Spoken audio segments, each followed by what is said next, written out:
morning, America. I am so glad to see this crowd. I've been around here a while.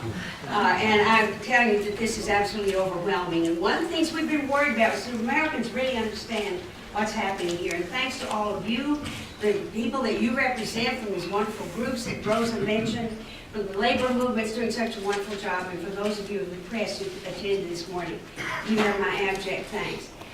Fast Track came under the purview of the Rules Committee on which I sit. And in the 1970s, about mid-70s, we were the largest manufacturers on the planet, and we're pretty sure we always would be.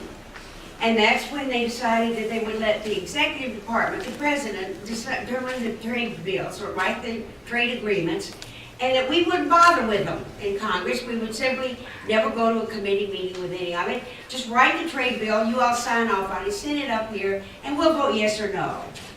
Well, over the years, thanks mainly to rotten trade bills that they have written, that were never enforced. I say that absolutely. There was never enforcement in any of the rules of the trade bills. NAFTA, look at what we were promised then and what we got. Partly because of that, our economy has fallen. We have seen parts of the Northeast and other parts of this country decimated by the fact that we could not keep our jobs here because people were chasing a cheap dollar to manufacture. And there's still parts of the tax code in the United States of America that encourage the movement overseas. We're trying to get rid of a lot of those because, believe me, they are really out of date. So the last one that we did, as you know, was the Korean Trade Agreement. Now let me talk about South Korea for just a second. I'll be very succinct. I say this a lot. I can do it in a second. South Korea is one of the countries that we are obliged to fight for if anybody attacks it. In all of South Korea, whose economy we rebuilt with our contracts after the war, in all of South Carolina, 26 car dealers would sell American cars. And so we go into a big trade agreement, and we talked about it and said, well, is this really a good thing for us to do?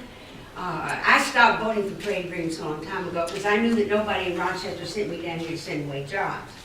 So let me tell you what the trade agreement that promised us all the wonderful good things has done. We just got some figures yesterday, I think.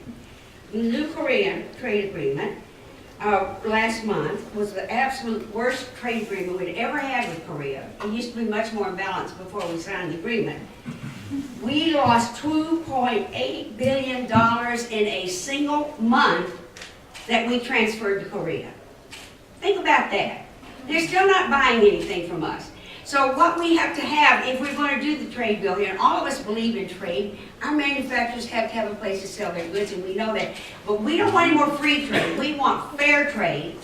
We want a bill that enforces that.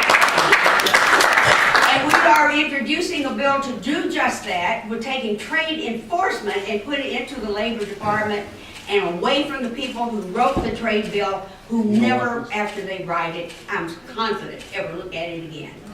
We need to even renegotiate some of those we have. We have got to do the best thing that we can do for the world.